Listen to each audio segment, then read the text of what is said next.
네, 유평입니다. 떠평은 떠도는 여러분들의 고견을 소개하는 시간이고요. 유평은 유명한 분들의 글이나 평론을 소개해드리는 시간인데요. 오늘의 유명한 분은 조선일보 논설실장 박정훈 칼럼인데요. 이분의 칼럼이 이 시대에 딱 와닿고 눈물이 나서 여러분들에게 소개해드립니다. 제목은요, 죽음마저 네 편 가르는 무서운 정권입니다. 일단 그대로 읽어드립니다. 추석 연휴 첫날 자영업자 합동 분향소에 조문을 가다 서울 마포에서 여수에서 원주, 안양, 평택 등에서 잇따라 숨져간 자영업자들 사연이 너무도 안타까워 가만히 있을 수 없었다. 지하철 국회의사당역 3번 출구와 분향소는 흰천을 깐 보도블록 위에 차려져 있었다. 비닐봉투를 포개 삼아 임시재단을 만들고 영정 대신 근조 대한민국 소상공인 자영업자라 쓰인 액자 올려놓았다. 초는 일회용 컵에 꽂고 그릇에 쌀을 담아 향꽂이 대신했다. 경찰이 장례 물품 반입을 금지했기 때문이라고 했다. 주변을 폴리스 라인이 둘러싸고 경찰 버스가 차벽을 쌓았다. 처량하고도 삭막한 풍경이었다. 햇볕조차 못 가리는 길바닥 추모 공간이지만 그마저 못 차릴 뻔했다. 경찰이 방역수칙 위반을 이유로 자영업 비상대책위를 가로막기 때문이었다. 7시간의 대치 끝에 겨우 약식 분향소를 허락받았다. 그나마 한 번에 한 명씩 조문한다는 등의 조건을 달았다. 고 박원순 시장, 백기환 선생 때 서울광장에 대형 분향소가 세워졌던 것과 딴판이었다. 여론이 나빠지자 경찰은 다음 날 봉쇄 조치를 철회했다. 애당초 방역 운운한 것이 핑계였다는 뜻이었다. 영업 제한 강제로 자영업자들을 생활고에 몰아넣은 정부가 그들의 마지막 순간까지 목리를 부리고 있었다. 김포의 택배 대리점주가 노조의 집단 괴롭힘을 견디다 못해 극단적 선택을 했다. 민노총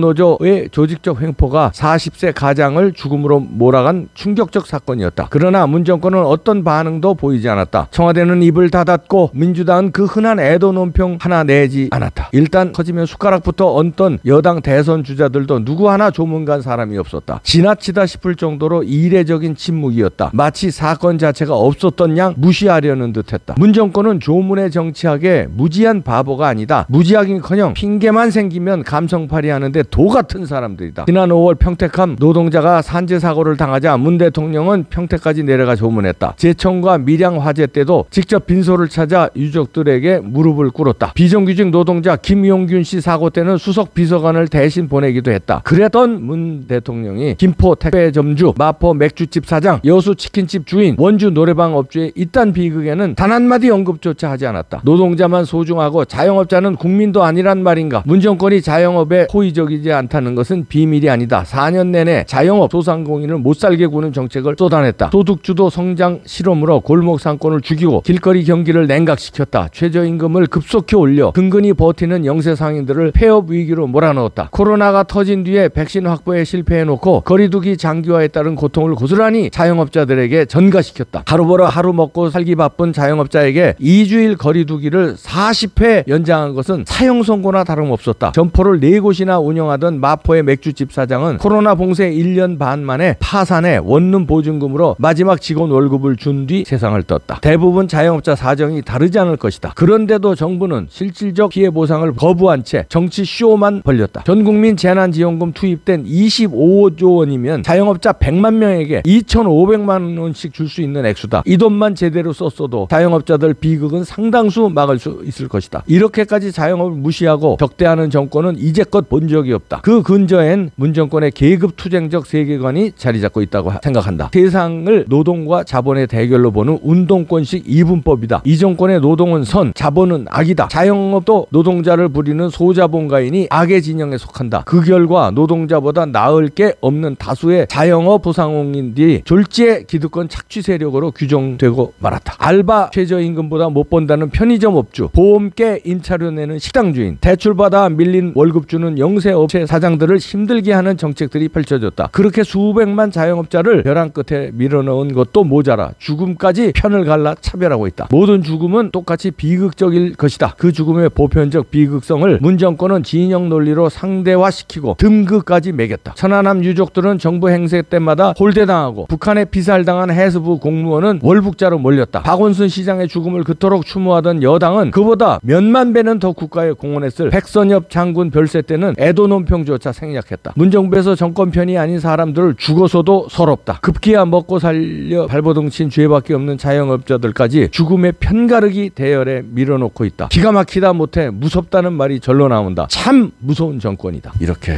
글을 맺는데요. 진짜 무서운 정권이죠. 이 글이 참 힘이 있네요. 그래서 이 칼럼이 촌철살인이라고 하는데, 문제는 이런 촌철살인을 무지막지한 무서운 정권은요, 눈 하나 까딱하네요. 이런 촌철살인이 좀 많아요. 학자들, 교수 단체 6,000명이 넘는 교수 모임이 있어요. 거기서 성명서 나와도 눈 하나 까딱 안 하고, 이런 칼럼니스트들, 이런 촌철살인은 눈 하나 까딱 안 해요. 우리 같은 놈이야 뭐 유튜브 하는 거 눈 하나 까딱 뭐 안 하기는 뭐 탄압하고 그러는데, 이 무서운 정권이 끝을 봅니다. 이 무서운 정권을 넘어서는 게 뭘까요? 사이코 정권이거든요. 범죄자들도 조폭보다 무서운 게 연쇄살인마 아닙니까? 이게 사이코잖아요. 그러니까 사이코패스. 그러니까 정신이 제정신이 아닌 사람들이죠. 네로가 얼마 전에 뭐 텔레비에서 추석 특집으로 하는 것도 봤는데, 네로에 대한 얘기는 저희가 잘 알고 있지만 볼 때마다 네로의 그 만행, 이거는 미친 놈 아니었습니까? 결국은 처음에는 미친 사람이 아니었어요. 네로도 아주 순하디 순하고 착한데 이상하게 스트레스를 받고, 그게 스트레스가 트라우마로 되고, 트라우마가 정신병으로 돼가지고 나중에는 막 죽임으로 친족들 다 죽이고, 여차하면 다 죽이고, 나중에는 로마 시내를 다 불태우잖아요. 광적인 미친 짓을 하고 있는데, 칼럼에서는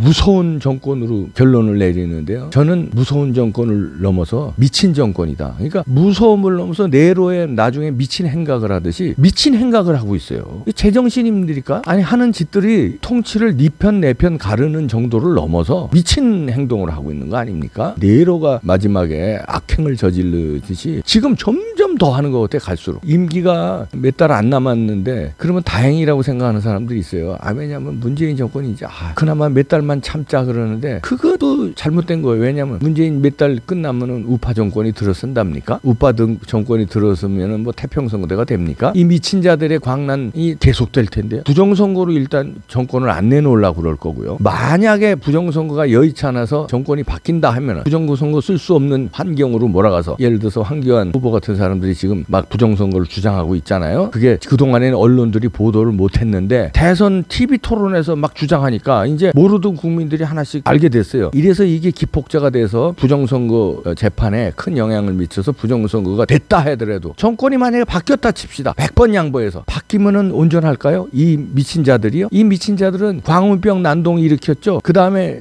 촛불 난동 일으켰죠. 결국은 박근혜 대통령, 현직 대통령을 끌어내리고 감옥에 쳐넣는 놈들이에요. 이 자들이 순순히 우파 정권 들어왔다고 순순히 무슨 뭐 따르고 이렇게 할까요? 천만에 미친 자들은요, 쓸어버려야 돼요. 쓸지 않고서는 답이 없습니다. 또 난리칠 거예요. 그리고 난리치기 전에 또 먹으려고 별의별 짓을 다 할 거예요. 요즘에 대장동 사건 보시죠. 별의별 짓 다 해서 이 계급투쟁적 이 좌파 사상이 노동은 선, 자본을 악으로 보고 규정하고 이렇게 갈라치기 하고 무섭게 한다고 그러잖아요. 그런데 노동은 선, 자본은 악이라는데 지네들 자본을 처먹는 거 보십시오. 보수 우파들이 자본을 택하는 건 열심히 사업을 해서, 또 창의적인 노력을 해서, 이렇게 기업 활동을 해서, 창조적인 기업 활동을 해서 돈을 먹는 거고, 이 사람들은요, 뺏어서 먹잖아요. 그게 그러면서 자본을 취하잖아요. 자본은 악이라고 그러면서 자본을 취하는 거 보십시오. 이번에 대장동 사건에서 수천억을 몇 명이 먹는 거 보십시오. 교묘하게 짜고, 권력과 짜고, 이게 치잖아요. 무서움을 넘어서 저는 이건 미친 자들의 광폭을 멈춰야 될 때다. 이 사람들을 선거로 못 멈춰요. 제도로 못 멈춥니다. 결국 국민이요, 멈춰야 돼요. 네로도 마찬가지로 어떻게 멈췄어요? 원로원에서 뭐 법으로 멈췄어요? 아니에요. 못 멈췄어요. 결국 국민들이 들고 일어나서 네로가 있는 왕궁을 쳐들어가서 네로를 멈췄잖아요. 결국은 네로는 죽고, 죽이자는 얘기까지는 아니고, 이 사람들요, 안 된다니까. 우리가 국민이 일어나야 됩니다. 가면법 같은 소리 하지 말라고 그래서 일어납시다. 네, 이번 주말에도 1인 시위 일어납시다. 저도 나갑니다. 네, 갑시다.